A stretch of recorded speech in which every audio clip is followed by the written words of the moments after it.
Good morning and greetings from Northumberland. It's Monday the 19th of July, and of course we all know that this is a significant day when most of the legal restrictions around COVID are removed. I would say this to you all, things haven't really changed in terms of COVID in the last weeks, so please be careful. Please look after yourselves and please look after others as we move forward. Today we celebrate a brother and a sister, Gregory and Macrina. Gregory will be remembered as one of the Cappadocian fathers, one of the three great fathers of the Eastern Church, and I'll come to him in a minute. Macrina was his eldest sister. She was the eldest of 10 children, and after the death of their father, she became, as it were, the religious conscience of this Christian family. She persuaded one of her brothers, Basil, to become a priest, and after that, Gregory followed in this in his footsteps. And she molded her family into a Christian community, focusing on God. And that community included the family, strangers, former slaves. It was a community that sought to embrace Christian values in that part of Cappadocia.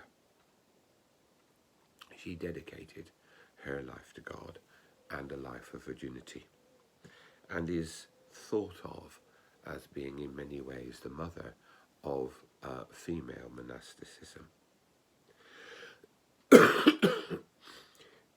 Her brother, Gregory, along with their other brother Basil and Gregory of Nazianzen, are the three Cappadocian fathers. And they are responsible in the period after the Council of Nicaea for enhancing our understanding of the Holy Trinity and our understanding of the Holy Spirit. I think Gregory is worth remembering, if only for one line that he wrote, and that is, the one thing truly worthwhile is becoming God's friend.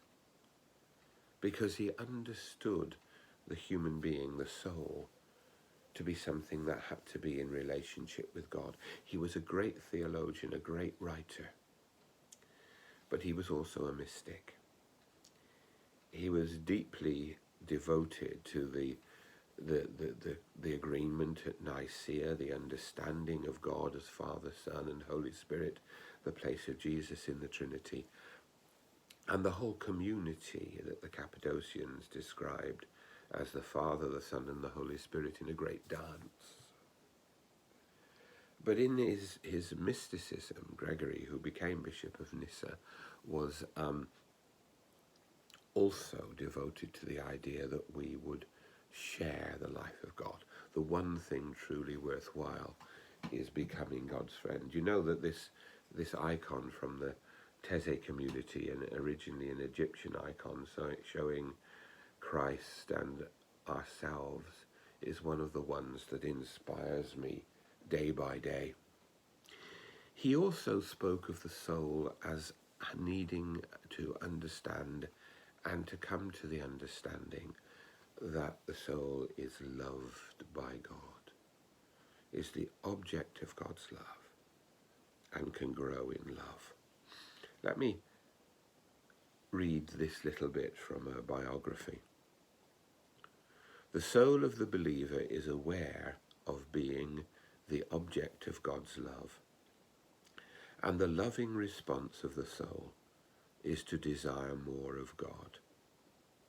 For Gregory, love marks the soul, love draws the soul, and love ignites the soul.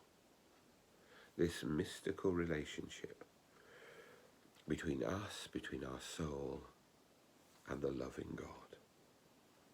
He wrote this in his commentary on the Song of Songs. The soul looks upwards towards God and conceives that good desire for his eternal beauty. constantly experiencing an ever new yearning for that which lies ahead. So as we walk, as we know God's love, as we respond to God's love, we are united with that love. May God bless us all.